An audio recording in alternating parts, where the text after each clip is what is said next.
ঠিক আছে, আমরা শুরু করছি এখন আপাতত। কেউ আসলে আসবে পরে।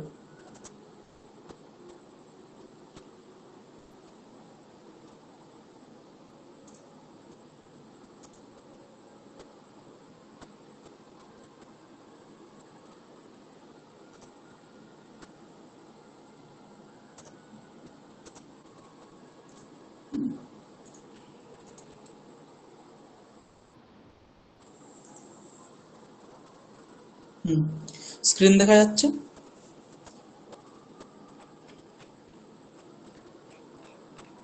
হ্যালো, স্ক্রিন দেখতে পাওয়া যাচ্ছে? হ্যাঁ স্যার, দেখা যাচ্ছে। হুম, আমরা এখানে রঘুবংশ পড়ছিলাম। তো রঘুবংশে জ্ঞানে মৌনম ক্ষমা শক্তৌ ত্যাগে শ্লাঘা বিপর্যয়ঃ গুণা গুণানুবন্ধিত্বা তস্য সব প্রসবা এব, এই শ্লোকটা পর্যন্ত পড়েছিলাম। এর পরের শ্লোক থেকে আজ আমাদের শুরু হবে। এই শ্লোকের অর্থটা কেউ বলতে পারবে?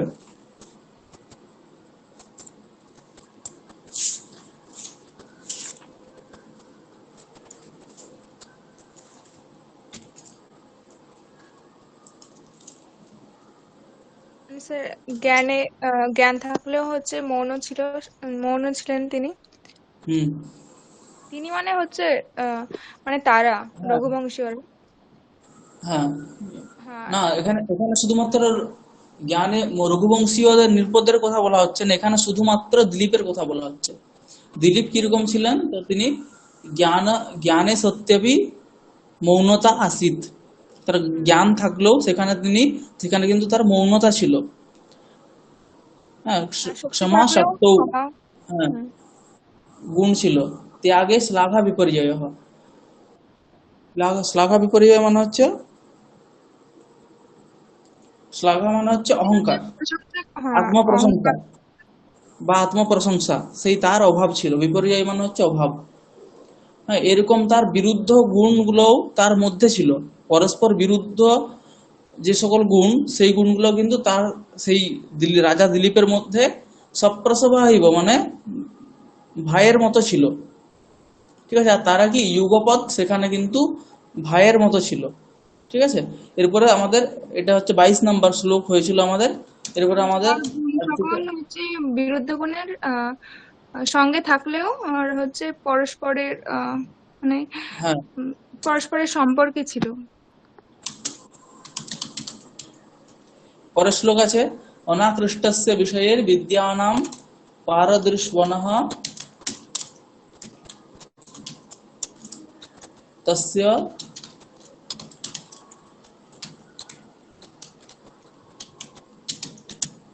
তস্য ধর্মরতের আসিত বৃদ্ধত্বম চরসা বিনা। হুম, অনাকৃষ্টস্য, সেই দিলীপ মহারাজা প্রথম যে দিলীপ, সেই দিলীপ আবার কিরকম ছিলেন? তো বলা হচ্ছে অনাকৃষ্টস্য বিষয়ৈহি বিদ্যানাম পারদৃশবনঃ তস্য ধর্ম রতেহে আসিদ বৃদ্ধত্বম জরসা বিনা। অনাকৃষ্টস্য বিষয়ৈহি বিদ্যানাম পারদৃশবনঃ তস্য ধর্ম রতেহে আসিদ বৃদ্ধত্বম জরসা বিনা। হুম, তস্য বিষয়ैः অনাকৃষ্টस्य বিদ্যানাম পারদৃশপনः ধর্মরতেः তস্য বৃদ্ধত্বম বিনা জরসা ক্ষম্যতাম জরসা বিনা বৃদ্ধত্বম আসিত। এটা হচ্ছে অনবয়। হ্যাঁ, যেহেতু এখানে তস্য বলা হয়েছে, তাহলে এখানে তস্য ধর্মরতেः ষষ্ঠী আছে, অনাকৃষ্টস্য ষষ্ঠী আছে, পারদৃশপনঃ এখানেও ষষ্ঠী আছে। তাহলে এগুলো হচ্ছে কি তস্য এর সব বিশেষণ। তস্য অনাকৃষ্টস্য কৈহি অনাকৃষ্ট, তখন বলা হচ্ছে কি বিষয়ৈহি অনাকৃষ্ট। আর পারদৃশ্বা, পারদৃশ্বা এটা হচ্ছে পারদৃশ্বন প্রাতিপদিক, তার ষষ্ঠীর এক বচন হচ্ছে পারদৃশ্বনঃ। হ্যাঁ, কেশাম পারদৃশ্বনঃ, তবে বিদ্যানাম। তার জন্য বিষয়ৈহি অনাকৃষ্টস্য বিদ্যানাম পারদৃশ্বনঃ তস্য ধর্মরতেঃ জরসা বিনা বৃদ্ধত্বম আসিত। এটা হচ্ছে অন্বয়। হ্যাঁ, তাহলে বিষয়হি তৃতীয়ার এক বচনে আছে অনাকৃষ্ট, এখানে ন আকৃষ্ট ইতি অনাকৃষ্ট তস্য অনাকৃষ্টস্য। হ্যাঁ, এখানে ত প্রত্যয় আছে, আমরা বুঝতে পারছি, তার জন্য এখানে বিষয়হি তৃতীয়া হয়েছে, বিষয়হি অনাকৃষ্টস্য। বিষয় মানে এখানে বিষয় মানে হচ্ছে যে শব্দ স্পর্শ রূপ রস গন্ধ ইত্যাদি যে সকল বিষয়, সেই সকল বিষয়ে তিনি অনাকৃষ্ট ছিলেন। হুম, শব্দ স্পর্শ রূপ রস গন্ধ ইত্যাদি বিষয়ে তিনি অনাকৃষ্ট ছিলেন, তার জন্য বিষয়ের দ্বারা তিনি অনাকৃষ্ট ছিলেন। বিষয়ैः অনাকৃষ্টস্য তস্য তস্য রাজ্ঞः দিলীপस्य अपि च पुनः कीदृशः आसीत् सः, तदा उच्यते विद्यानां पारदृश्वनः तस्य। सः विद्यानां पारदृश्व आसीत्। पारं दृष्टवान् इत्यर्थे पारदृश्वान् इति प्रातिपदिकं भवति। दृश् धातोः क्वनिप् इति प्रत्ययः अस्ति, तेन पारदृश्वान् इति भवति। तस्य षष्ठी एकवचने पारदृश्वनः, विद्यानां पारं नाम अन्तं यः दृष्टवान्, तस्य विद्यानां पारदृश्वनः विद्यानां पारं दृष्टवतः, तस्य धर्मरतेः, धर्मः एव धर्मे एव रतिः यस्य सः धर्मरतिः, तस्य धर्मरतेः, धर्मे एव यस्य स्पृहा आसीत् तादृशः सः महाराजा दिलीपः, तस्य महाराजस्य दिलीपस्य वृद्धत्वम् आसीत्। तस्य वृद्धत्वम् आसीत्। लोके वृद्धत्वं कदा दृश्यते, यदा केशं पक्वं भवति, एतत् सर्वं परिलक्ष्यते, तदा सः वृद्धः इति उच्यते। नाम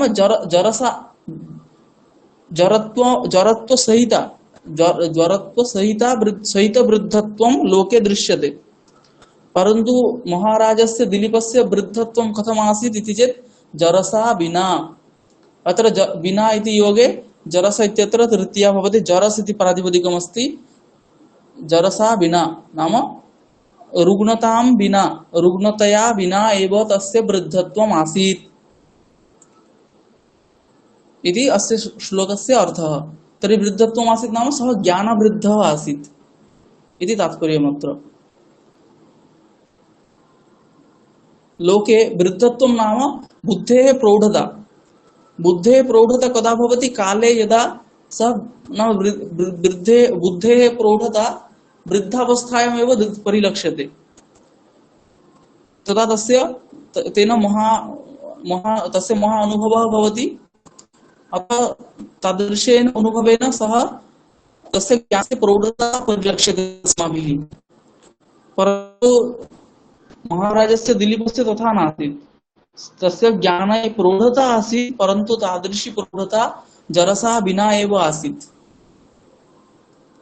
इति अनेन श्लोकेन उच्यते।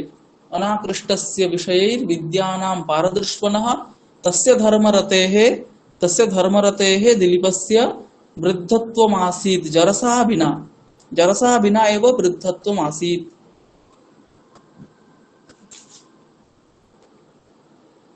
श्लोकार्थः अवगतः?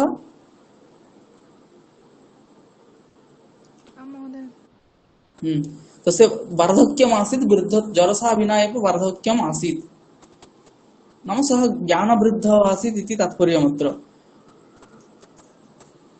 अपरः अस्तु तर्हि अत्र वाक्यपरिवर्तनं भवितुमर्हति।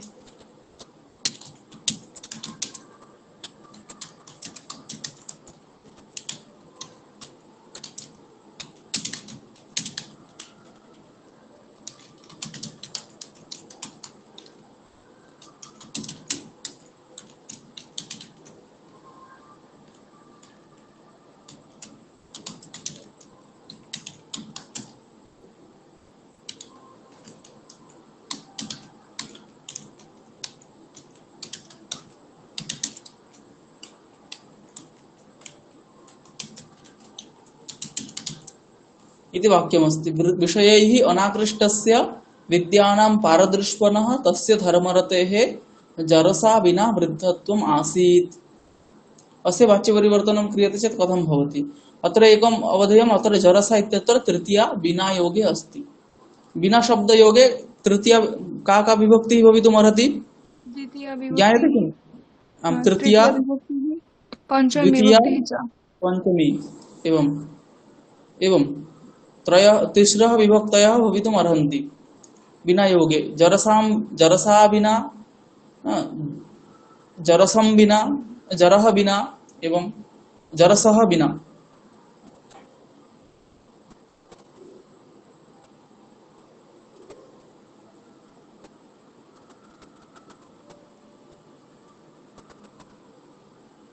विषयैः अनाकृष्टस्य विद्यानां पारदृष्पणः तस्य धर्मरतेः जरसा विना वृद्धत्वम् आसीत्। अत्र परिवर्तनीयं किमपि तथा नास्ति, एतदेव परिवर्तते केवलम्।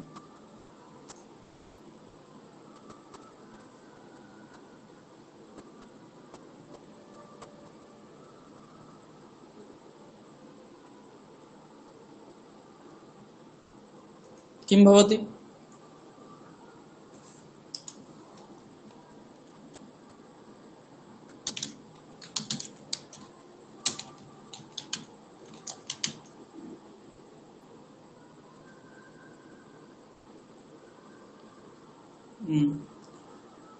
अस्तु,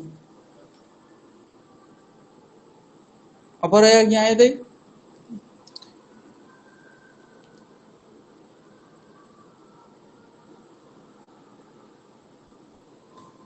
वृद्धत्वेन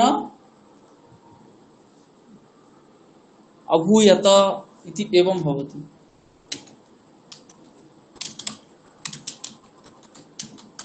भूधातोः भूयते इति भवति। तर्हि लङ् लकारः अस्ति चेत् भूयते इत्यत्रापि लङ् लकारः करणीयः। तर्हि अभूयत, वृद्धत्वेन अभूयत एवं भवति। अस्तु, प्रजानां विनयाधानात्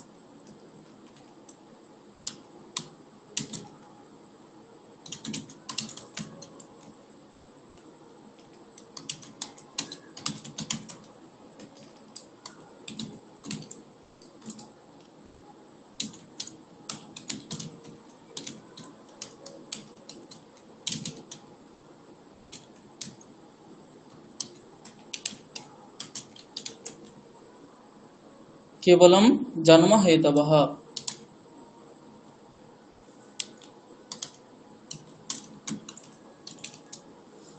प्रजानां विनयाधानात् रक्षणात् भरणात् अपि सः पिता पितरः तासां केवलं जन्म हेतवः। सः सः महाराजा दिलीपः प्रजानां विनयात् विनयाधानात् रक्षणात् भरणात् एव पिता आसीत्। तासां तु पितरः केवलं जन्म हेतवः आसन् इति अन्वयः। किमुच्यते? सः महाराजा दिलीपः प्रजानां पिता आसीत्। कथं सः प्रजानां पिता आसीत् इति चेत् उच्यते विनयाधानात् हेतुः। अत्र हेतौ पंचमी अस्ति। सः प्रजानां जनानां पिता आसीत्। कथं? तर्हि तदा त्रयः हेतवः दीयन्ते। विनयाधानात् सः प्रजानां पिता आसीत्, रक्षणात् सः प्रजानां पिता आसीत्, अपि च भरणात् सः प्रजानां पिता आसीत्। विनयाधानात् विनयस्य आधानम् इति विनयाधानं। विनयः नाम शिक्षा। तर्हि विनयस्य आधानम् इति विनयाधानं। तस्मात् विनयाधानात् नाम शिक्षा कारणात् सन्मार्गे प्रवर्तनात्। पिता किं करोति? पुत्रान् सन्मार्गे प्रवर्तयति। एवं महाराजा दिलीपः अपि स्वप्रजाः सन्मार्गे प्रवर्तिताः। अतः सन्मार्ग प्रवर्तितत्वात् सः राजा दिलीपः प्रजानां पिता आसीत् इति एकः हेतुः। अपरः हेतुः अस्ति रक्षणात्। पिता स्वपुत्रं रक्षति। अतः रक्षकत्वात् राजापि पिता अत्र उच्यते। एवं महाराजा दिलीपः अपि प्रजानां रक्षकः आसीत्। अतः रक्षकत्वात् सः अपि प्रजानां पिता आसीत्। अपि च पिता किं करोति? पुत्राणां भरणं करोति, भोजन व्यवस्थां सम्पादयति। परन्तु अत्र दिलीपराज्ये सः एव प्रजानां भोजननिमित्तं कार्यं करोति, भोजनं सम्पादयति। अतः विनयाधानात् रक्षणात् अपि च भरणात् सः एव प्रजानां पिता आसीत्। तर्हि प्रजानां स्वकीयः यः पिता, स्वकीय ये पितरः, ते तर्हि किमर्थं? तदा उच्यते ते तु केवलं जन्म हेतवः। जन्मदातृत्वात् एव तेषां पितृत्वम्। अवगतम्?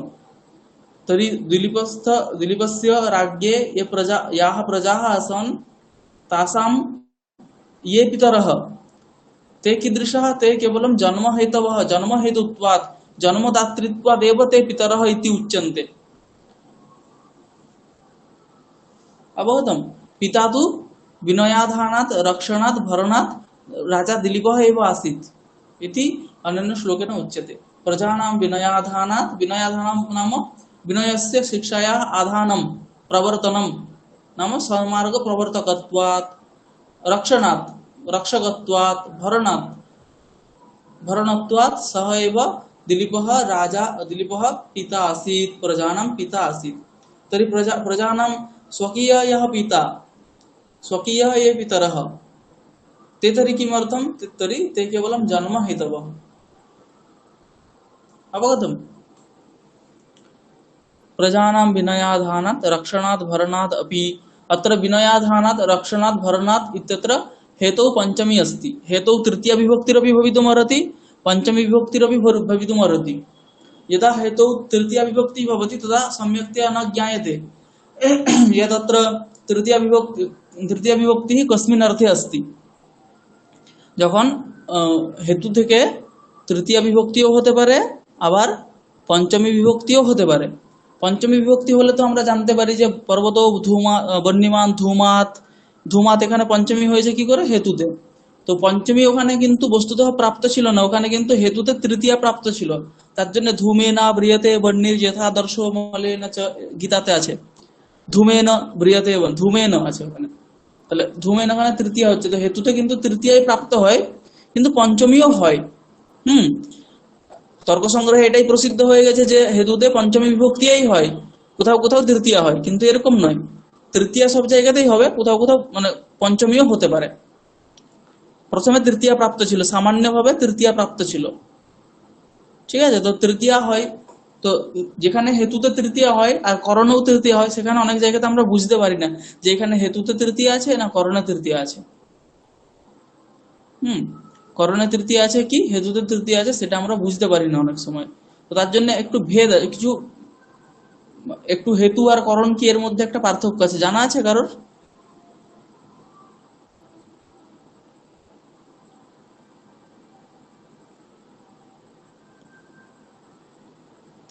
হেতু আর করণের মধ্যে পার্থক্য আছে। হেতু করণ, তাহলে কি করণ কি সেটা আমরা আগে একটু জেনে নিচ্ছি।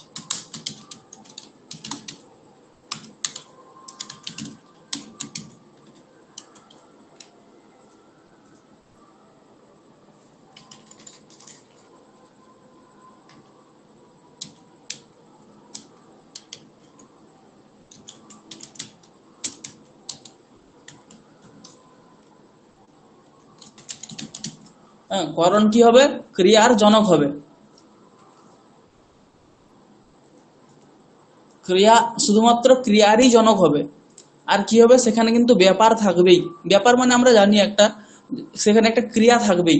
যে করণ হবে সেখানে একটা ক্রিয়া থাকবেই, আর সে কিন্তু অন্য একটা ক্রিয়ারই জনক হবে। যেমন যদি বলি আমরা, উদাহরণ যদি দিই, বালকঃ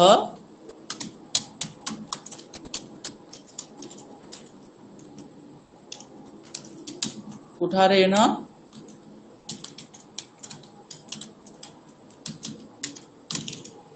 ছিনত্তি, এটা যদি বলি, তাহলে এখানে কুঠারেণ যে তৃতীয় বিভক্তি হয়েছে সেটা কিন্তু করণে হয়েছে। কেন? কারণ কুঠার এখানে কি ছেদন রূপ ক্রিয়াকে সম্পাদন করছে, মানে নিষ্পন্ন করছে। তাহলে কি ছেদন রূপ ক্রিয়ার হচ্ছে জনক কি এখানে? কুঠার। তার জন্য শুধুমাত্র ক্রিয়ারই জনক হচ্ছে এখানে কুঠার, অন্য কারোর জনক হচ্ছে না। আর কুঠারে একটা ব্যাপার আছে, কুঠারের দ্বারা যখন আমরা কুঠারটাকে উপরে তুলছি নিচে নামাচ্ছি, তার দিয়ে আঘাত হচ্ছে, সেই আঘাতের ফলে কিন্তু সে বৃক্ষ ছেদন রূপ কার্য সম্পন্ন হচ্ছে। অতএব কুঠারের মধ্যে কিন্তু একটা ব্যাপার আছে, ক্রিয়া আছে। এই জন্য করণ, যে আমরা যদি বলি যে করণ ক্রিয়া মাত্র জনক হবে, ক্রিয়া মাত্রের জনক হবে, আর কি ব্যাপারবান হবে, মানে সেখানে ব্যাপার অবশ্যই থাকবে। সেটা হচ্ছে করণ। তাহলে এখানে কুঠারে আমরা দেখছি সেরকম ছেদনরূপ ক্রিয়ার জনক, ছেদনরূপ ক্রিয়াকে সম্পন্ন করছে মানে কি ছেদনরূপ ক্রিয়ার জনক। আর কি করছে সে, আর কি কুঠারে ব্যাপার আছে। কিরকম ব্যাপার আছে, তো কুঠারে যে ব্যাপারটা থাকে সেই উপরে তোলা আর নিচে নামানো রূপ ব্যাপার, হ্যাঁ সেই ব্যাপার আছে। এই জন্য ব্যাপার কিন্তু এখানেও আরেকটা সবাইকে মনে রাখতে হবে, কৃতি একটা জিনিস আছে, ব্যাপার একটা জিনিস আছে। কৃতি একটা আছে আর একটা আছে ব্যাপার। ব্যাপার মানে হচ্ছে কোনো মানে গতিশীলতা, সেটা জড় বস্তুতেও হতে পারে, মনুষ্যও হতে পারে, এটা হচ্ছে ব্যাপার। আর কৃতি কিন্তু শুধুমাত্র মনুষ্যই হবে। কৃতি মানে হচ্ছে প্রয়ত্ন, যেটা চেষ্টা, নিজের থেকে চেষ্টা, সেটা হচ্ছে কৃতি। হ্যাঁ, তাহলে কৃতি আর ব্যাপারের মধ্যে একটা পার্থক্য আছে কিন্তু। ব্যাপার মানে একটা হচ্ছে গতিশীলতা, যেটা সেটা যেখানে খুশি থাকতে পারে। যখন টেবিলকে আমরা সরাচ্ছি সে তখন টেবিলের মধ্যেও গতিশীলতা আছে, তার জন্য ব্যাপার টেবিলেও আছে। কৃতি কিন্তু টেবিলে নেই, কৃতি আমার মধ্যে আছে। তো এই কৃতি আর ব্যাপারের মধ্যে এটা হচ্ছে পার্থক্য। তো ব্যাপার ওয়ান এখানে হতে হবে বলেছে। তাহলে কুঠারে, কুঠারটাকে তুলছি নামাচ্ছি মানে কি কুঠার একটা ব্যাপার আছে, আর কুঠার ক্রিয়া মাত্রের জনক, এই জন্য কুঠার হচ্ছে এখানে শুধুমাত্র করণই হবে। হেতু কি, তো হেতু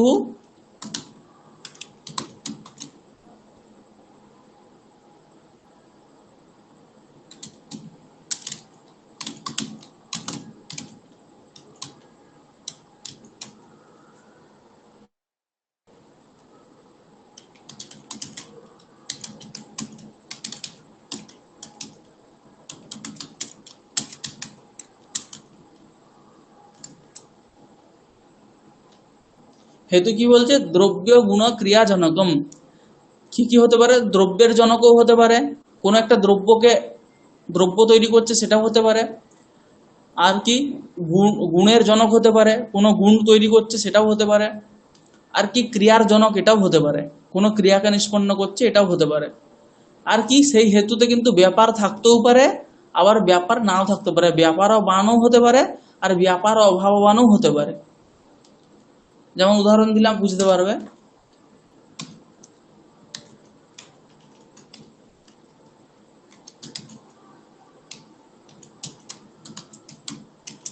দণ্ডেন ঘটঃ, দণ্ডেন ঘটঃ মানে দণ্ডের দ্বারা ঘট তৈরি হচ্ছে।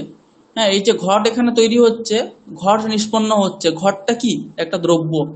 তাহলে এখানে দণ্ডটা কি হলো, ঘটের জনক হলো, মানে কি দ্রব্যের জনক হলো।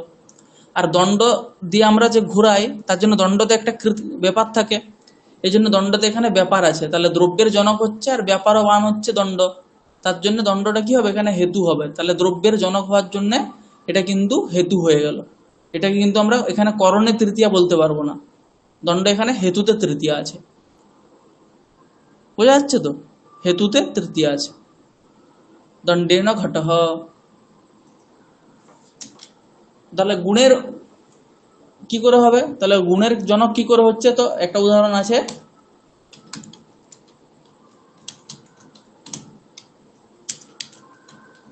ঘৃতেন পাটবম, পাটবম মানে হচ্ছে পটুতা, বা ঘৃতেন পাটবম বললে অনেকের কনফিউজ হয়ে যেতে পারে, পটুতা বলি, পটুতা, হুম, বুদ্ধিমত্তা।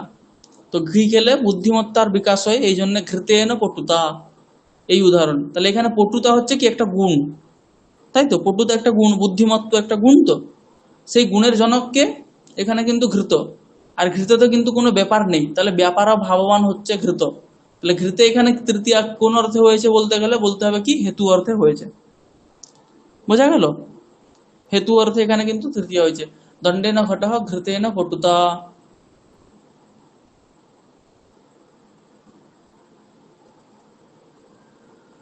ক্রিয়ার জনক আর ব্যাপারবান বা ব্যাপারের অভাববান।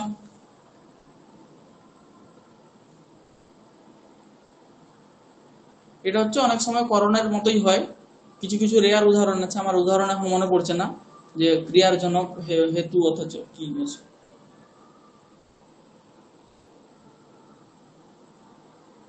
হ্যাঁ, আচ্ছা, পুণ্যেন দৃষ্ট হরিহি, বইয়েই উদাহরণ আছে এটা।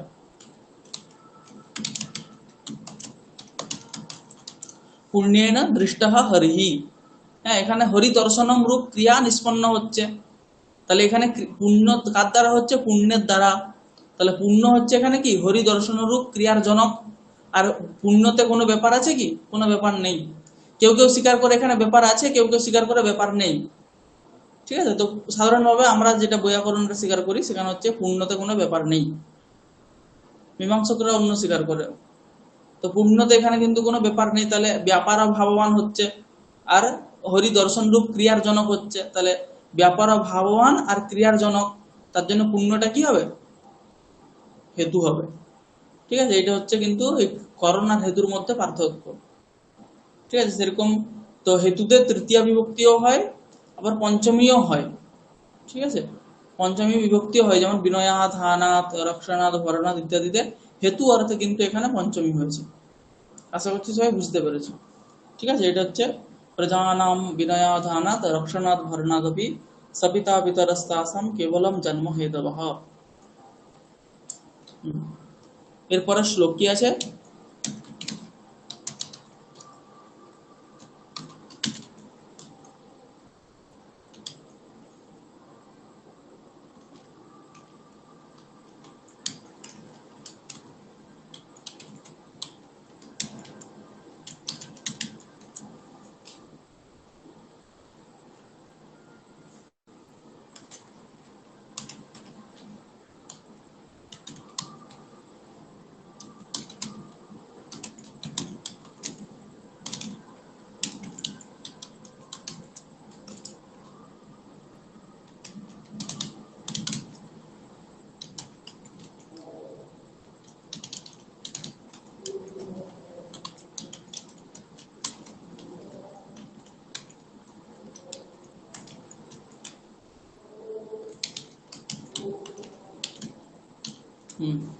स्थित्यै दण्डयतो दण्ड्यान् परिणेतुः प्रसूतये अप्यर्थकामौ तस्यास्तां धर्म एव मनीषिणः।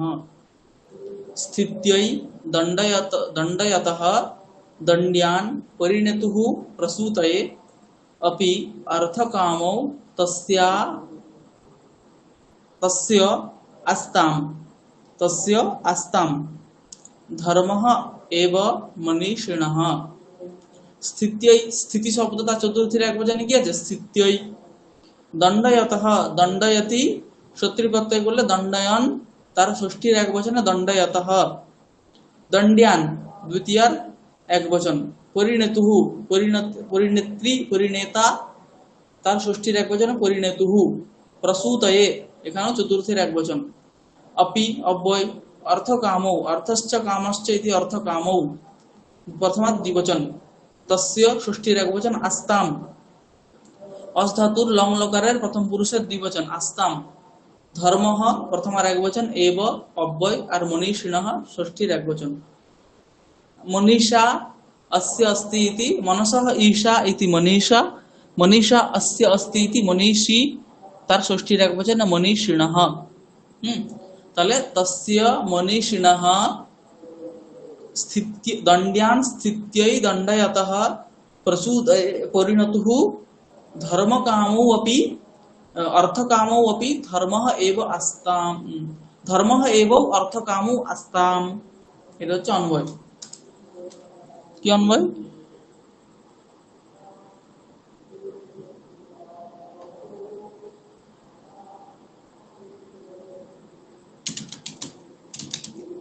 স্থিত্যৈ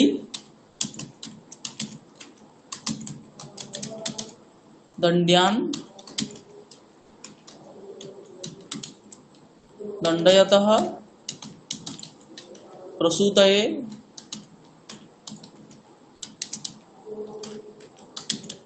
परिणतुः तस्य मनीषिणः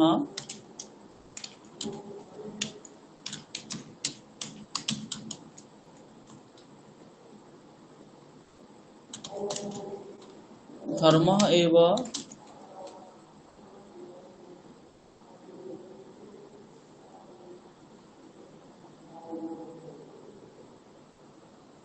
अच्छा धर्मः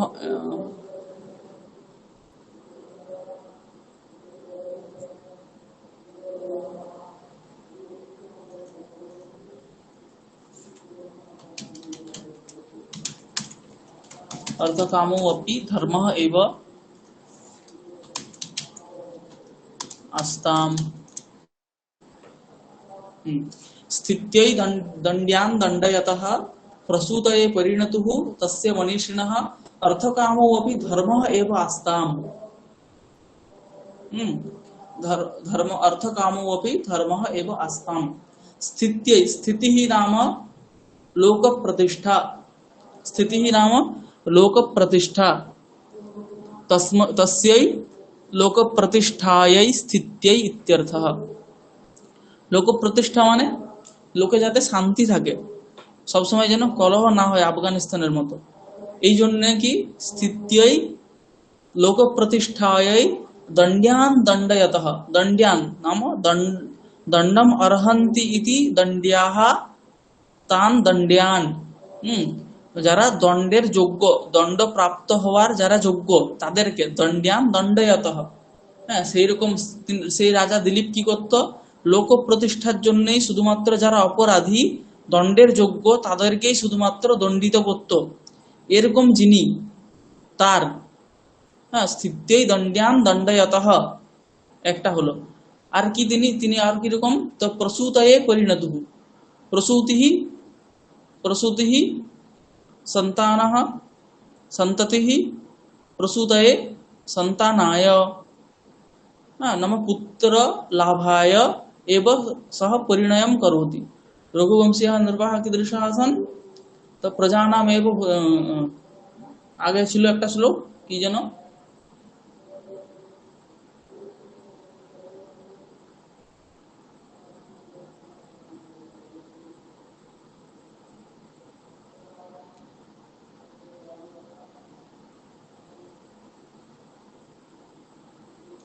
প্রথম দিকে একটা শ্লোক ছিল না,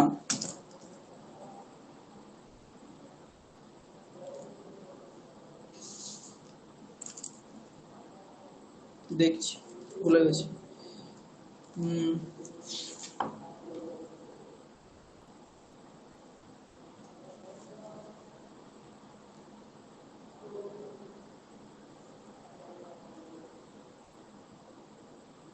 प्रजायै गृहमेधिनाम, प्रजायै गृहमेधिनाम, प्रजायै प्रजा नाम সন্তান সন্ততিহি, তার জন্য কি করতে, বিবাহ করত, শুধুমাত্র সন্ততি লাভের জন্যই বিবাহ করত, অন্য কোনো সেখানে ইচ্ছা ছিল না। হ্যাঁ, এই জন্য প্রসূতয়ে পরিণতুঃ তস্য মনীষিণঃ প্রাজ্ঞঃ বিশিষ্ট বুদ্ধিবতঃ অর্থকামও অপি। পুরুষার্থ যে আছে আমরা জানি চারটা, ধর্মার্থ কাম মোক্ষাঃ পুরুষার্থাঃ। সেখানে প্রথম কি অর্থ ধর্ম, তারপরে অর্থকাম। হ্যাঁ, তো এরকম যে দিলীপ রাজা তার কিন্তু অর্থকামও অপি ধর্মঃ এব আস্তাম, অর্থকামও অপি ধর্মঃ এব আস্তাম, ধর্মাতিরিক্তম কিমপি তেন ন আচরিতম ইতি তাৎপর্যম। হ্যাঁ, তার অর্থকামও অপি ধর্ম আস্তাম মানে কি, তার অর্থ সঞ্চয় বা যে কোনো কিছু ইচ্ছা সেগুলো কি ছিল, ধর্মই ছিল। মানে সে ধর্মকে অতিরিক্ত করে, ধর্মকে ছেড়ে দিয়ে হ্যাঁ কোনো কিছু কাজ করতো না, ধর্মশাস্ত্র আদি মেনেই সমস্ত কিছু কাজ করত। স্থিত্যৈ দণ্ড্যান দণ্ডয়তঃ প্রসূতয়ে পরিণতুঃ তস্য মনীষিণঃ অর্থকামো অপি ধর্মঃ এব আস্তাম। বোঝা গেছে?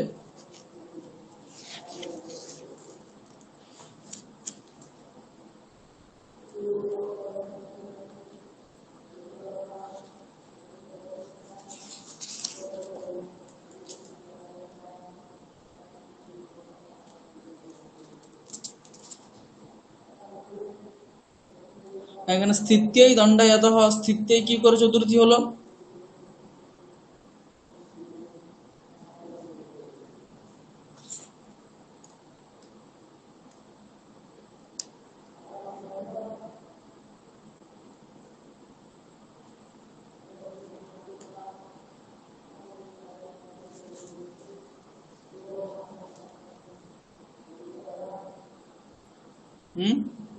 স্থিত্যৈ চতুর্থী কি করে হলো, এরকম আগেও অনেক প্রয়োগ এসেছে। প্রজাयै গৃহমেধিনাম এসেছে তো, তো এখানে তাদর্থে চতুর্থী বাচ্চা, তাদর্থে চতুর্থী হয়েছে। তাদর্থে চতুর্থী কোথায় কোথায় কোথায় হয়?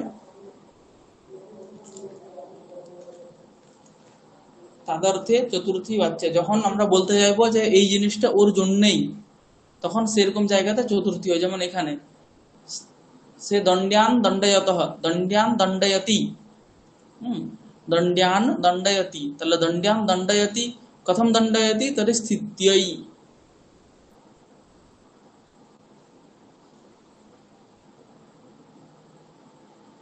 যেমন ভূতেভ্যঃ বলি, কি উদাহরণ আছে?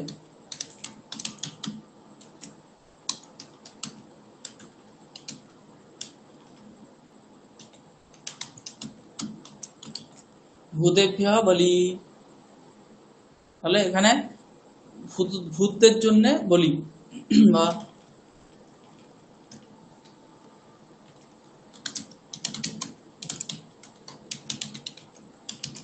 ভিক্ষুকায় অন্নম।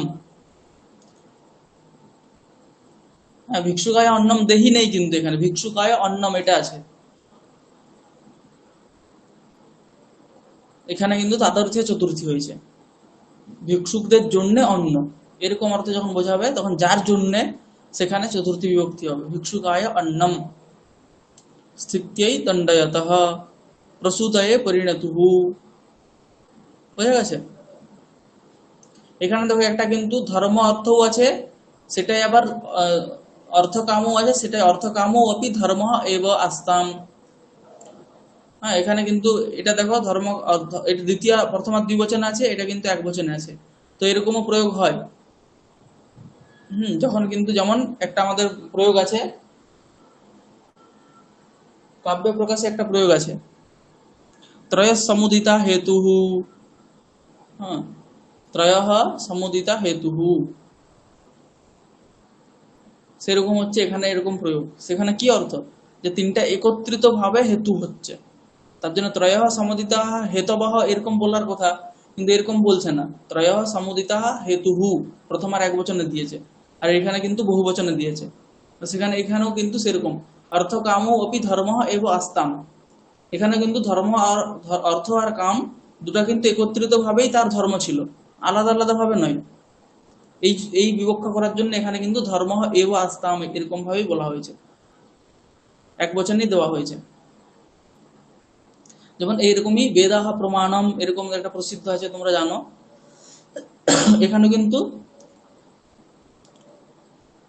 পৃথক পৃথক ভাবে প্রমাণত্ব নয়, একত্রিত ভাবেই প্রমাণত্ব। এই জন্য এখানে কিন্তু বেদাহ প্রমাণম বলা হয়েছে। সেরকম ত্রয়ঃ সমুদিতা হেতু এরকম স্থলে।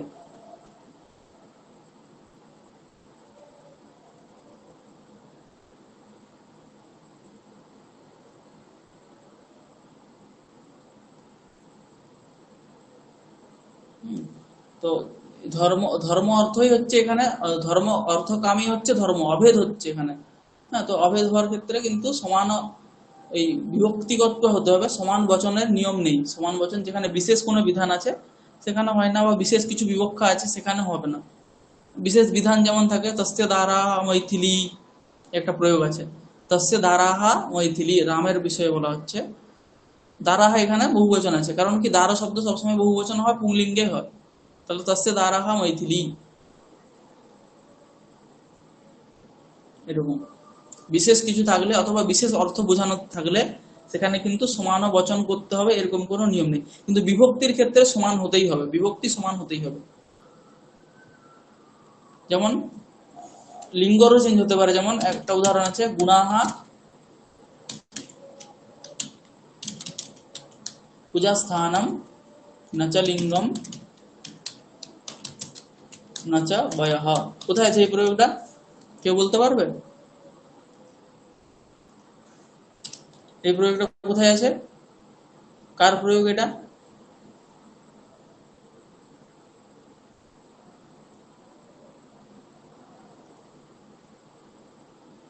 সম্ভবত এটা ভবভূতির, রামের বচন, ভবভূতির প্রয়োগ এটা।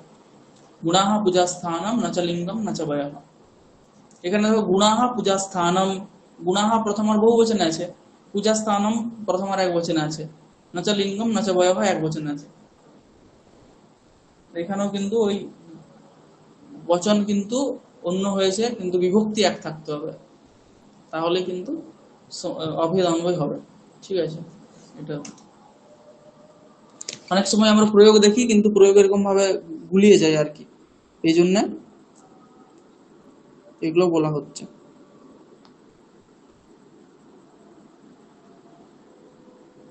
তারপরে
दुदोह कांस यज्ञाय सस्याय मघवादिवं संपद विनिमयेनोभौ दधतुर्भुवनद्वयम्।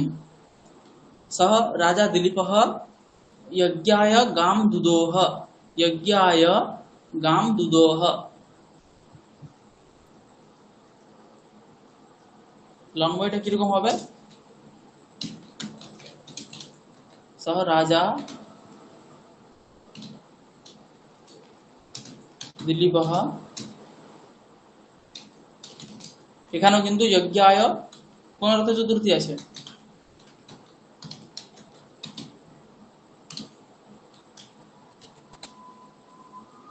सह राजा दिलीपः यज्ञाय गां दुदोह, मघवा सस्याय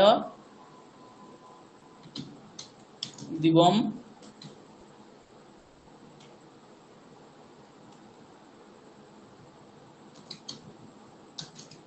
दुदोह।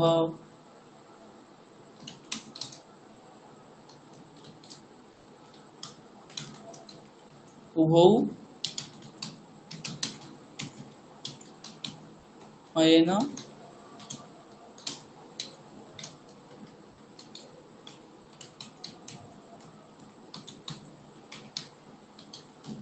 दधतुः। सह राजा दिलीपः यज्ञाय गां दुदोह, मघवा सस्याय दिवं दुदोह एवं उभौ संपद विनिमयेन भुवनद्वयं दधतुः, माने पुपुषतुः।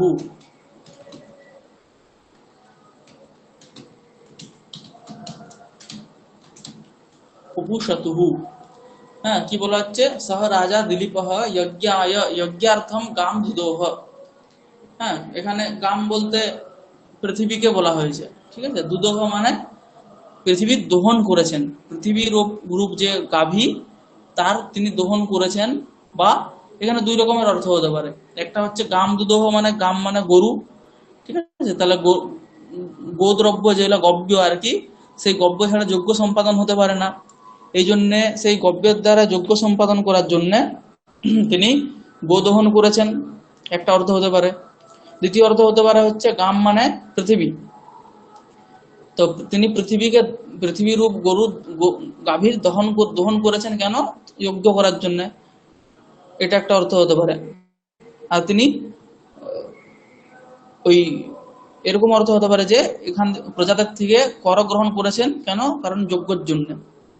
ঠিক আছে, কেন? কারণ যজ্ঞ করলে দেবতারা খুশি হবেন, সন্তুষ্ট হবেন। আর দেবতারা সন্তুষ্ট হলে যে সময়ে যে ঋতুতে যেরকম হওয়ার কথা ঠিক সেই ঋতুতে সেরকম তারা ঘটাবে। যেমন বর্ষাকালে বৃষ্টি হওয়ার কথা, তাহলে বর্ষাকালে বৃষ্টি হবে, শীতকালে ঠান্ডা হবে, গরমকালে গরম হবে, যে কালে যেরকম হওয়ার কথা ঠিক সেই কালেই সেরকম হবে। তো মহারাজা দিলীপ সেরকম যজ্ঞ করার জন্য সহ গাম দুদোহ, এরকম যখন যজ্ঞ করলো তখন কি দেবতারা সন্তুষ্ট হলো, ইন্দ্র সন্তুষ্ট হলো। ইন্দ্র সন্তুষ্ট হলে কি করবে? তখন ইন্দ্র কি করবে? মঘবা মানে ইন্দ্র শস্যায় দিবম দুদহ, যাতে পৃথিবীতে শস্য সম্পত্তি আবার হয়, এই জন্য দিবম দ্যুলোকম দুদোহ মানে স্বর্গলোককে দহন করেছে আর কি। হ্যাঁ, সস্যম বর্ষয়িতুম দিবম স্বর্গম দুদহ, স্বর্গলোকে দহন করেছে মানে বৃষ্টি করেছে আর কি। এবং সম্পদ বিনিময় নেই, এরকম তারা দুজনে রাজা দিলীপ আর ইন্দ্র পরস্পর আদান প্রদানের মাধ্যমে ভুবনদ্বয়ম মানে পৃথিবী লোকম পুনঃ দিবম দ্যুলোকম স্বর্গলোকঞ্চ পুপুষতুহু পালনম কৃতবন্তৌ। বোঝা গেছে? সহ রাজা দিলীপ যজ্ঞায় যজ্ঞার্থম গাম দুদহ গোহ দহনম কৃতবান মঘবা ইন্দ্রশ্চ সস্যায় সস্যার্থম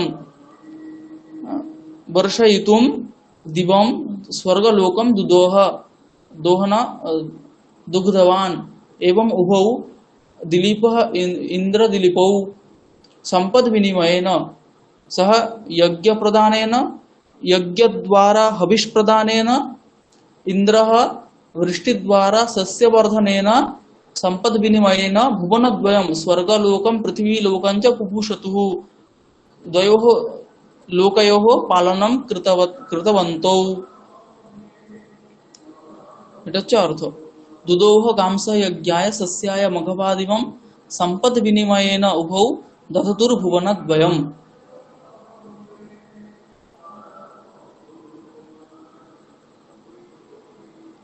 দধাতু এখানে দুধাই ধারণা পোষণীয় ধাতু আছে, দধাতি এরকম রূপ হয়, তার অর্থ হচ্ছে ধারণ করছে অথবা পালন করছে। এখানে পালন করা অর্থ নেওয়া হয়েছে, সেই দুধাই ধারণা পোষণীয় ধাতুরই এখানে হচ্ছে লিট লোকারের প্রথম পুরুষের দ্বিবচনের রূপ দধাতুহু।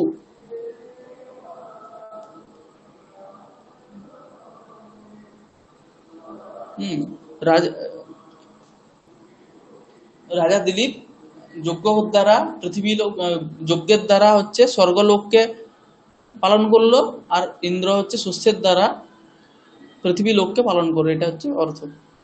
দুদোহ গামসা যজ্ঞায় সস্যায় মঘবাদিবম, সস্যায় মানে শস্য, এখানে শস্যই, সম্পদ বিনিময়েন উভৌ দধতুর ভুবনদ্বয়ম।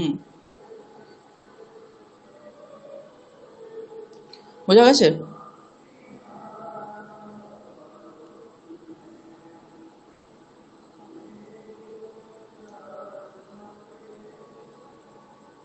হুম,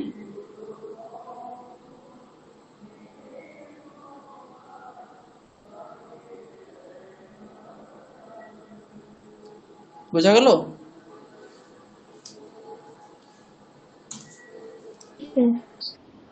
এখানে প্রয়োগ সেরকম কিছু নেই, প্রয়োগের বিশেষতা কিছু নেই।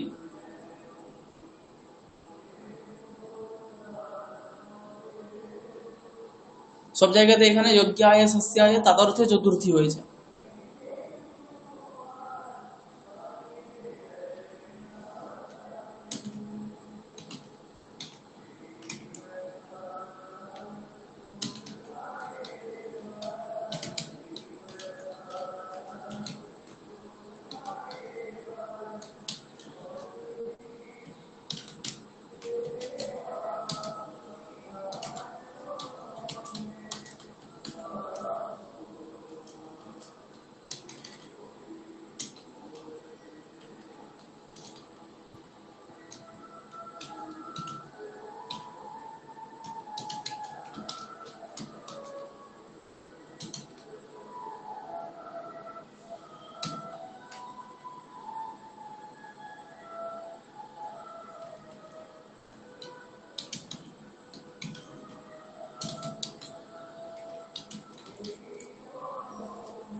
কি আছে পরের শ্লোক, ন কিলা নু ययुस्तस्य राजानो रक्षितुर्यशः व्यावृत्ता यत् परस्पेभ्यः श्रुतौ तस्करता स्थिता।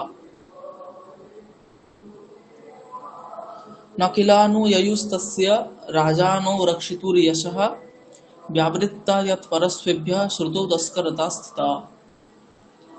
न किल अनुययुः तस्य राजानः रक्षितुः यशः व्यावृत्ता यत् परस्वेभ्यः श्रुतौ तस्करता स्थिता।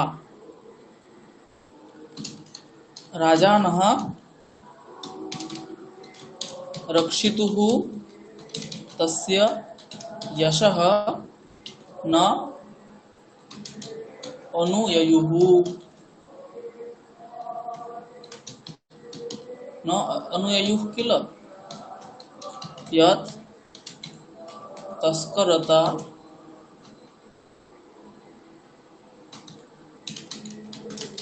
परस्पेभ्यः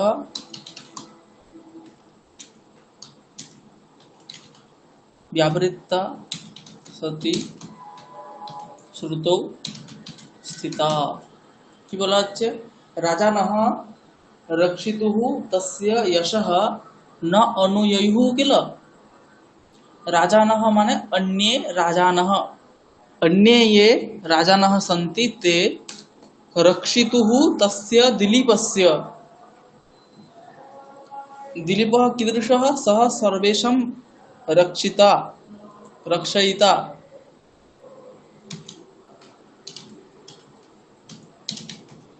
समेषां सः रक्षकः अस्ति। तादृशस्य रक्षकस्य रक्षितुः तस्य दिलीपस्य यशः न अनुययुः किल न केपि राजानः चोरयितवन्तः खलु इति प्रथमवाक्यार्थः। अत्र वाक्यद्वयमस्ति वस्तुतः। राजानः रक्षितुः यशः न अनुययुः किल यत् तस्करता परस्पेभ्यः व्यावृत्ता सति श्रुतौ स्थिता। কি বলা হচ্ছে, রাজানः अन्ये राजानः क्षेत्रपालादयः तस्य रक्षितुः रक्षकस्य दिलीपस्य यशः न अनुययुः किल न चोरितवन्तः किल न चोरयितुं पारितवन्तः किल এটি প্রথম বাক্যার্থ। কি রকম বলছে, যে অন্য রাজারা, অন্য যারা ক্ষেত্রপাল আছে আর কি রাজা, তারা আমাদের যে রক্ষক দিলীপ, তার সেই যে যশ, সেই যশকে ন অনুয়ুহ মানে অনুকরণ করতে পারেনি, একটা হতে পারে, আর একটা হচ্ছে চুরি করতে পারেনি। অনুকরণ মানে চুরি করাই, তো তার যে যশ, সেই যশ কিন্তু কেউ চুরি করতে পারেনি। এটা প্রথম বাক্য। হ্যাঁ, কেউ যশ চুরি করতে পারেনি, তার হেতু বলছে, কারণ বলছে কি, यत् यत् মানে यतः यस्मात् कारणात्, तस्करता तस्करस्य भावः तस्करता মানে चौर्यता, चौर्यता चौरता किम तर्हि परस्वेभ्यः व्यावृत्ता सति, परस्वेभ्यः মানে परस्य स्वम, स्वम नाम धनम। स्व শব্দের দুই রকম অর্থ হয়, একটা স্ব মানে হচ্ছে আত্মীয়, আর একটা স্ব মানে হচ্ছে ধন, ধন সম্পত্তি। ঠিক আছে, তাহলে পরস্য स्वम इति परस्वम মানে পরধনম, তেভ্যः परधनेभ्यः व्यावृत्ता सति, तस्करता व्यावृत्ता सति श्रुतौ एव स्थिता। व्यावृत्ता सति नाम पृथक भूय श्रुतौ एव केवलं स्थिता, माने कि श्रुतौ माने श्रवण गोचरा एव तस्करता आसीत। হ্যাঁ, মানে শুধুমাত্র তস্করতা, চোরি, এটা মাত্র শব্দ মাত্রই ছিল, সেটা কিন্তু তার কিন্তু কোনো কাজ হতো না, শব্দ মাত্রই ছিল। মানে যেমন একটা গ্রামে কোনো এক কালে কোনো এক সুবর্ণ মন্দির ছিল, বা সুবর্ণ মন্দির ছিল এমন, হ্যাঁ হ্যাঁ সুবর্ণ মন্দির ছিল, কিন্তু অনেক যুগ পরে সেই সুবর্ণ মন্দিরের কোন কি স্থান, সেই স্থানে হয়তো কোনো একটা বড় পুকুর হয়ে গেছে বা হ্রদ হয়ে গেছে, এরকম কিছু। তাহলে সেখানে যে সুবর্ণ মন্দির ছিল সেটা কিন্তু আর বিন্দু মাত্র কোথাও দেখা যাচ্ছে না, কিন্তু সবাইকার মনে কথাতে, হ্যাঁ কানে কানে কিন্তু সেই খবরটা আছে যে এখানে একটা এই দেশে একটা সুবর্ণ মন্দির ছিল। ঠিক তেমনই দিলীপ রাজ্যে কিরকম ছিল তস্করতা, চুরিও কিরকম ছিল, যে চুরি হয় এরকম শুধুমাত্র শ্রবণগোচরই হতো, কিন্তু চুরি কোনোদিন বস্তুতঃ হতোই না। তাহলে চুরি যদি বস্তুতঃ কোনোদিন হতো না, হ্যাঁ, এখানে ব্যঙ্গ অর্থটা কিরকম, সাক্ষাৎ অর্থ খুঁজতে গেলে কি, যে রাজা দিলীপের হুম যে যশ, সেই যশ কিন্তু অন্য রাজারা আর নিতে পারেনি বা অনুকরণ করতে পারেনি বা চুরি করতে পারেনি। কেন? কারণ দিলীপ রাজ্যে চুরি শুধু নামমাত্রই ছিল, মানে চুরি শুধু এটা কথা মাত্রই শোনা যেত। এটা হচ্ছে বাচ্য অর্থ। তাৎপর্যটা এর কি, যেহেতু চুরি শুধুমাত্র কথাতেই ছিল, শ্রবণগোচরেই হতো, চুরি তো আর কেউ করতো না ওখানে, তার জন্য রাজার যশকেও চুরি করার মতো সেখানে কেউ ছিল না। তার জন্য রাজার যে যশ, হ্যাঁ, সেটাও কিন্তু কেউ অনুকরণ বা চুরি করতে পারেনি। কি রকম যশ, তাহলে রক্ষিতুহু বলা হয় যেখানে, তার যে তিনি যে রক্ষণকর্তা, হ্যাঁ, এটা যে তার যশ, এইরকম যে যশ অন্য রাজারা কিন্তু অনুকরণ করতে পারেনি। কেন? কারণ তিনি সবাইকে রক্ষা করেন। বোঝা গেছে? এখানে কিন্তু এরকম ব্যঙ্গ অর্থ আছে। নকিল অনুয়ুস্তস্য, অনু উপসর্গ পূর্বক ইয়া গতৌ ধাতু আছে, তার প্রথম পুরুষের বহুবচনে আর কি, অনুয়য়ুহু, ইয়য়ৌ, ইয়য়তুহু, ইয়য়ুহু, অনুয়য়তু, অনুয়য়ৌ, অনুয়য়তুহু, অনুয়য়ুহু। রাজানঃ রক্ষিতুহু তস্য দিলীপস্য যশঃ ন অনুয়য়ুহু কিল যৎ তস্করতা পরস্পেভ্যঃ ব্যাবৃত্তা সতি শ্রুতৌ স্থিতা।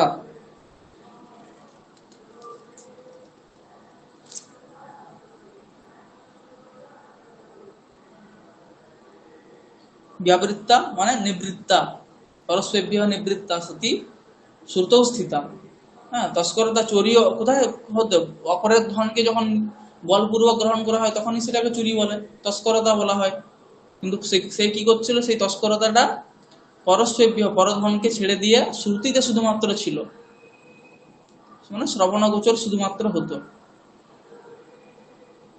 বুঝা গেছে? নকিল ইয়ুস্তস্য রাজানো রক্ষিতুর যশঃ ব্যাবৃত্তা যৎ পরস্পেভ্যঃ শ্রুতৌ তস্করতা স্থিতা। এটা শ্লোকের অর্থ।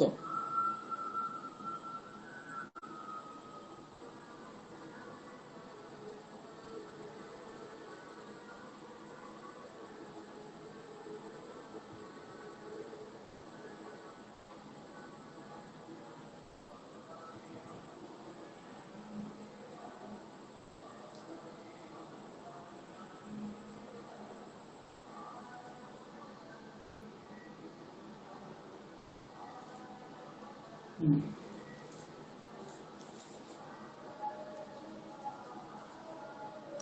এরপরে আছে দেশ্যোপি সম্মতঃশিষ্টঃ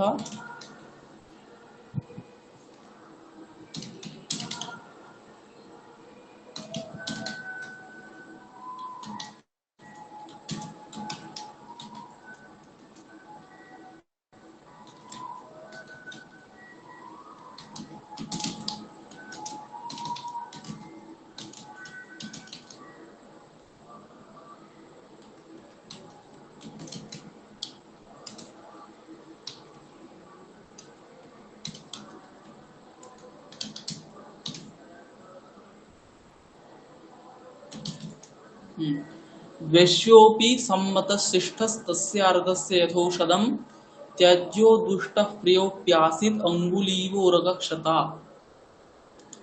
द्वेष्यः अपि सम्मतः शिष्टः तस्य आर्तस्य यथा औषधं त्याज्यः दुष्टः प्रियः अपि आसीत् अङ्गुली इव उरगक्षता।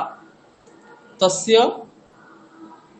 महाराजस्य दिलीपस्य शिष्ट द्वेष्यः शत्रुः अपि, द्वेष्यः अपि सम्मतः आसीत्, शिष्टः, द्वेष्यः अपि शिष्टः सम्मतः आसीत् यथा आर्तस्य औषधम्।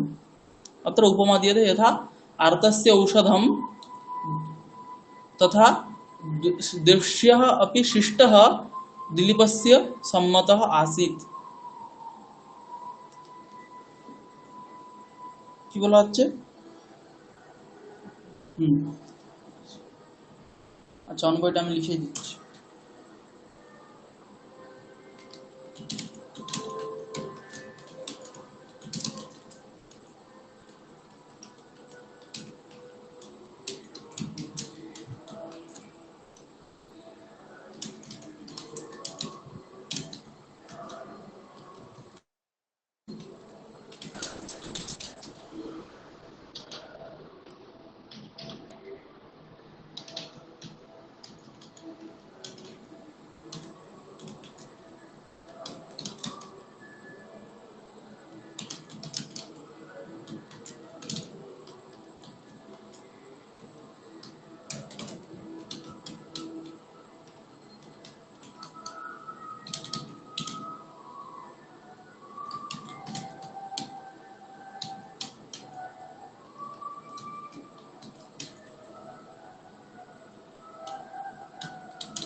शिष्टः द्वैष्यः अपि आर्तस्य औषधं यथा तस्य सम्मतः आसीत्। तस्य नाम महाराजस्य दिलीपस्य सम्मतः आसीत्। दुष्टः प्रियः अपि प्रियः अपि उरगक्षता अङ्गुली इव तस्य त्याज्यः आसीत्। কি বলা হচ্ছে? शिष्टः द्वैष्यः, द्वैष्यः नाम शत्रुः। तादृश शत्रुः यदि शिष्टः जनः साधु जनः अस्ति तर्हि शत्रुरपि सः आर्तस्य औषधं यथा, आर्तः रोगी तस्य औषधं यथा द्वेष्यः अस्ति, द्वेष्यः अस्ति इत्युक्ते कटुता कारणात् द्वेष्यः अस्ति, तथापि सः औषधम् आर्तः औषधं स्वीकरोति। तद्वत् एव राजा दिलीपः यदि तस्य शत्रुः यदि शिष्टः सज्जनः आसीत् तर्हि सः सम्मतः आसीत्, स्वीकर्तव्यः आसीत्, सः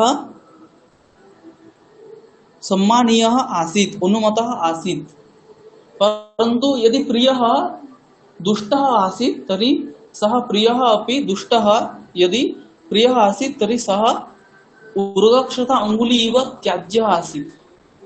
उरगक्षता अत्र उदाहरणं दीयते, उरगक्षता अङ्गुली। उरगः नाम सर्पः, तेन क्षता उरगक्षता, उरगक्षता अङ्गुली इव। सर्पेण दष्टा अङ्गुली यथा त्याज्या भवति, तद्वत् सः अपि त्याज्यः आसीत्।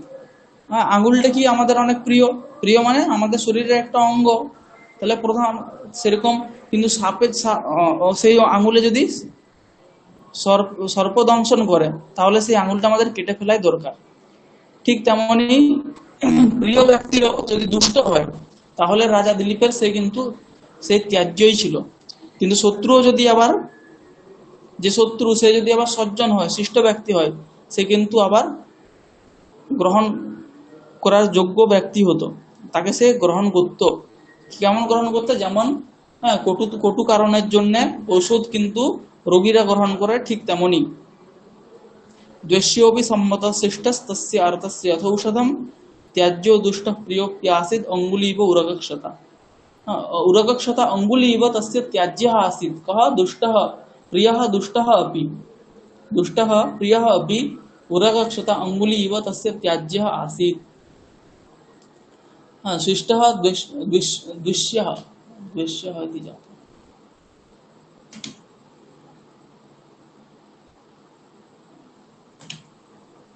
द्वैष्यः अपि সম্মতः স্বীকরণীয়ः আদরণীয়ः आसीत्।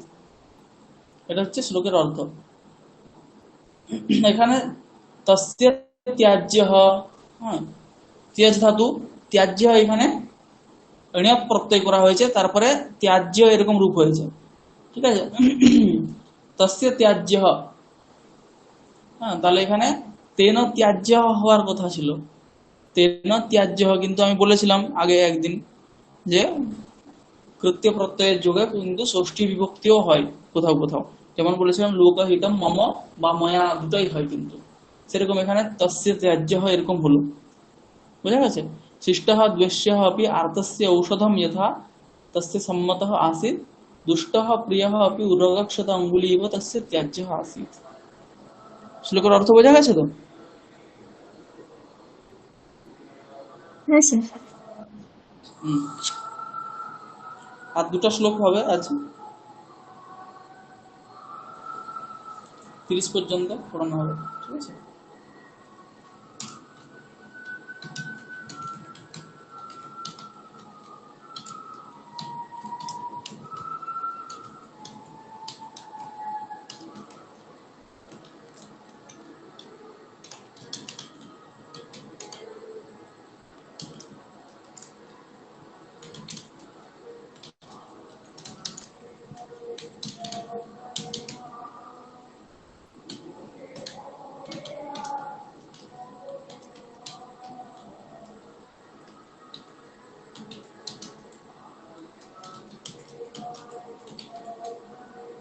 কি বলা হচ্ছে? তম বেধা বেধাহ, হ্যাঁ, তম বেধা বিদধে নূনম মহাভূত সমাধিনা তথা হি सर्वे तस्यासन परार्थैक फला गुणाः। तम महाराजं दिलीपम वेदाः, वेदाः नाम ब्रह्मा सृष्टिकर्ता प्रजापति स्रष्टा। वेदस शब्द सकारांत पुंलिंग शब्द वेदस तार प्रथम एक वचने वेदाः হয়, वेदाः वेदास वेदसो वेदसः এরকম রূপ হয়। তার প্রথম আর এক বচনে তাহলে কি হলো? বেধাহ। তম মহারাজম দিলীপম বেধাহ মহাভূত সমাধিনা নূনম বিদধে, মহাভূত সমাধিনা নূনম বিদধে, মহাভূত সমাধিনা, হ্যাঁ, মহাভূতাः তেষাং সমাধি নাম কারণ সামগ্রী, মহাভূত কারণ সামগ্রী, তেন মহাভূত কারণ সামগ্রীণা তম দিলীপম বিদধে নির্মিতবান। হ্যাঁ, তাহলে প্রথম বাক্যের অর্থ কি হলো? বেদাহ স্রষ্টা জগৎকর্তা ব্রহ্মা প্রজাপতির্বা তম মহারাজম দিলীপম, নূনম মানে অবশ্যম, নূনম এর অর্থ কি হচ্ছে? অবশ্যম, নূনম মানে অবশ্যম, মহাভূত সমাধিনা মহাভূত সামগ্রীনা মানে মহাভূত পঞ্চমহাভূত যে আছে আমরা জানি, সেই পঞ্চমহাভূত যে কারণ সামগ্রীর দ্বারা তৈরি করেছেন, ঠিক সেই কারণ সামগ্রী না পঞ্চমহাভূত কারণ সামগ্রী না দিলীপম বিদধে নির্মিতবান, বিদধে নির্মিতবান। ঠিক আছে, তাহলে প্রথম বাক্যের অর্থ কি হলো? মহাভূত সমাধি না মানে বোঝা গেছে? সমাধি মানে হচ্ছে কারণ সামগ্রী। তাহলে সেই পঞ্চমহাভূত নির্মাণ করেছে যে কারণ সামগ্রীর দ্বারা, সেই কারণ সামগ্রীর দ্বারাই কিন্তু কাকে নির্মাণ করেছে? মহারাজ দিলীপকে নির্মাণ করেছে।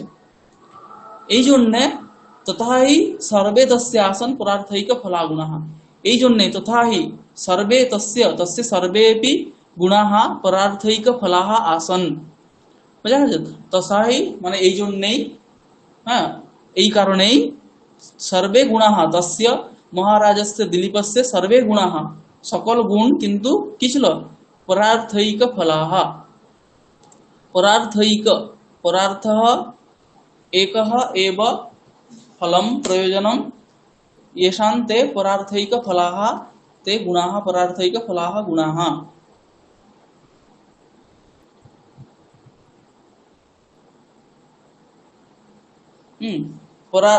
परस्य अर्थः इति परार्थः, अर्थ शब्देर अर्थ হচ্ছে প্রয়োজন। তাহলে পরার্থः एकं फलं येषां ते परार्थैक फलाः, एकम माने হচ্ছে मुख्यम, परार्थ माने परप्रयोजनम एव एकम मुख्यम फलम उद्देश्यम येषां गुणानां ते परार्थैक फलाः गुणाः, মানে পরার্থই মুখ্য ফল এমন যে গুণ, সে তার গুণগুলো কিরকম ছিল? পরার্থৈক ফল, পরার্থৈক ফলাহ মানে পরার্থই পরোপকারী হচ্ছে প্রয়োজন, মুখ্য প্রয়োজন, এরকম তার গুণগুলো ছিল। ঠিক আছে, এখানে কিরকম একটা অর্থ ব্যঙ্গ হচ্ছে? তো এখানে একটা উপমা দেওয়া হয়েছিল কি, যেটা কি বলা হয়েছিল? মহাভূত সমাধিনা। হ্যাঁ, তো মহাভূত মানে কি? পঞ্চমহাভূত। তার পঞ্চমহাভূতে আমরা জানি 5টা গুণ আছে। হ্যাঁ, পৃথিবী, বায়ু, আকাশ, কাল, দিক আত্মা। আচ্ছা এগুলো তো আচ্ছা, পাঁচটা পঞ্চমহাভূত কি? পৃথিবী, অপ, তেজ, বায়ু, আকাশ, এই পাঁচটা। হুম।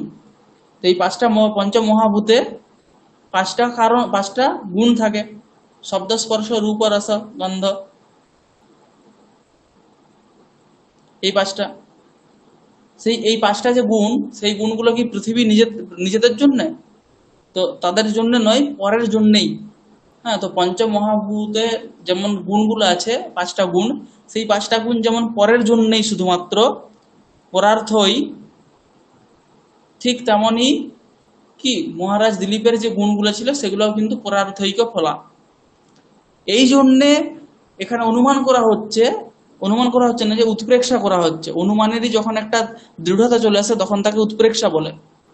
নুনম, সেখানে নুন শব্দ থাকবে, নুনম অবশ্যম, এরকম বলতে চাইছে যে তাহলে অবশ্যই মহাভূতের কারণ সামগ্রী যে আছে, সেই কারণে সামগ্রীর দ্বারাই মনে হচ্ছে যেন মহারাজ দিলীপকে নির্মাণ করেছে। এই জন্যই পঞ্চমহাভূতের যেমন গুণগুলো পরার্থ, সেরকম মহারাজ দিলীপেরও গুণগুলো হচ্ছে পরার্থ। এরকম এখানে উৎপ্রেক্ষা করা হচ্ছে।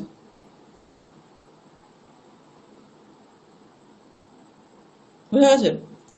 তম বেধা বিদধে নূনম মহাভূত সমাধিনা তথা হি সর্বে তস্যাসন পরার্থৈক ফলাগুণা।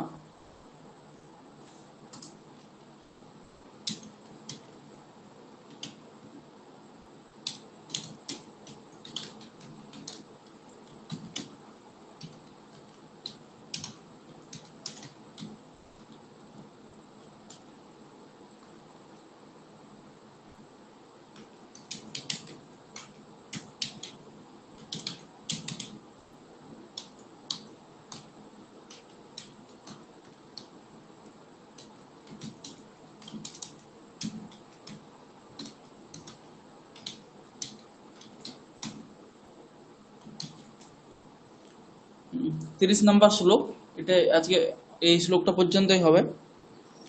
সবেলা সবেলা বপ্র বলয়াম পরীক্ষীকৃত সাগরম অনন্য শাসনামূর্বিম শশাসৈক পুরীমিব। সহ রাজা দিলীপঃ বেলা বপ্র বলয়াম। বেলা মানে হচ্ছে সমুদ্র, যে কুল, তাকে হচ্ছে বেলা বলা হয়। হুম। বেলাহা মানে হচ্ছে সমুদ্র কুলানি। বেলা কুলে,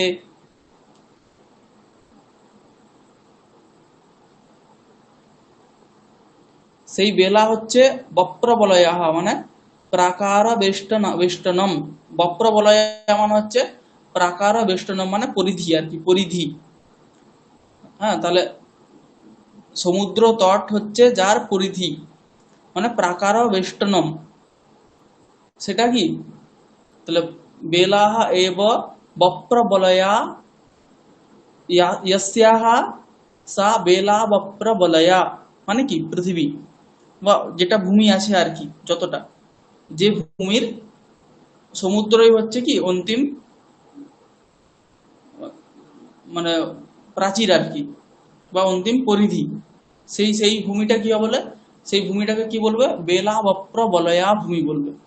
বেলা এবং বপ্র বলয়া ইয়স্যাহ সা বেলা বপ্র বলয়া। ঠিক আছে? পরীক্ষী, পরীক্ষা, পরীক্ষা, পরীক্ষা শব্দ, তাহলে পরীক্ষাম অপরীক্ষাः পরীক্ষাः কৃতাः ইতি পরীক্ষীকৃতः। পরীক্ষীকৃতः সাগরः यस्याः सा परीक्षीकृत सागर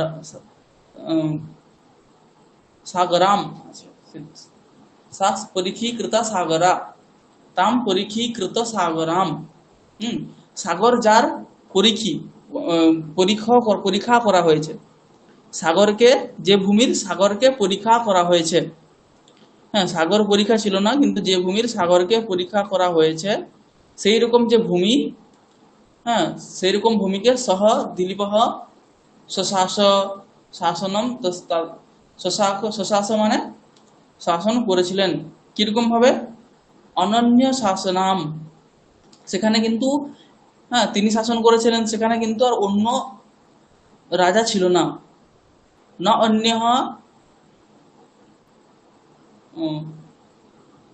অনন্য शासनम अविद्यमानः अविद्यमानम अविद्यमानम अन्यस्य शासनम इति অনন্য यस्याः सा অনন্য শাসনা, মানে অন্যের শাসন নেই যে ভূমিতে, সেরকম সেই ভূমিটাকে কি বলা হবে? অনন্য শাসনা ভূমি। উর্বী মানে পৃথিবী আর কি, বা ভূমি।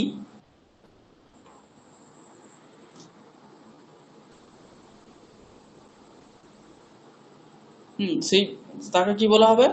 অনন্য শাসনা ভূমি বা উর্বী। तादृशीं उर्वीं शशास शासनं कृतवान्, तादृश भूमेः शासनं, तादृश्याः भूमेः शासनं कृतवान् एकपुरीमिव। कथं कृतवान्? एकपुरीमिव।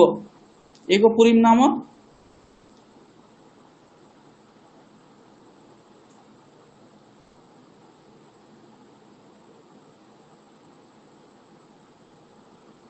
एकनगरीमिव। नाम संपूर्णां पृथिवीं सः शासितवान् एकपुरीमिव। यथा एका एव नगरी अस्ति तथा एव सः संपूर्णां पृथिवीं शासितवान्। सः तथैव उच्यते वेलावप्रवलयां परिखीकृतसागराम् अनन्यशासनाम् उर्वीम् एकपुरीमिव सः शशास।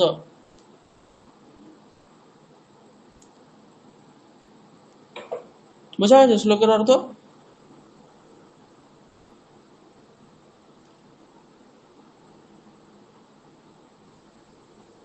হ্যালো, হ্যাঁ স্যার। শ্রেয়া ঘোষ নাম কি আছে হ্যাঁ এখানে? স্যার, হ্যাঁ স্যার, শ্রিয়া। আপনি লিখেছিলেন জয়েন করার জন্য, তাই আচ্ছা, আপনি এই গ্রুপে ছিলেন বলে আমি জয়েন করতে বললাম। আচ্ছা আচ্ছা। এর আগে ক্লাস করেননি তো? না, আমি আপনার ক্লাস করিনি। ও, কিন্তু এই গ্রুপে আপনার নাম আছে আর কি। হ্যাঁ, আমি আসলে একটা দিন ক্লাস করি তো, মঙ্গলবার যে স্পোকেন ক্লাসটা হয় অমিত স্যারের, সেই ক্লাসগুলো করি। আচ্ছা আচ্ছা, হ্যাঁ, কেউ আসছিল না তার জন্য আমি সবাইকে মেসেজ করছিলাম। ঠিক আছে, আচ্ছা আচ্ছা, ঠিক আছে ঠিক আছে। হ্যাঁ আবার, হ্যাঁ ঠিক আছে, আমি আচ্ছা।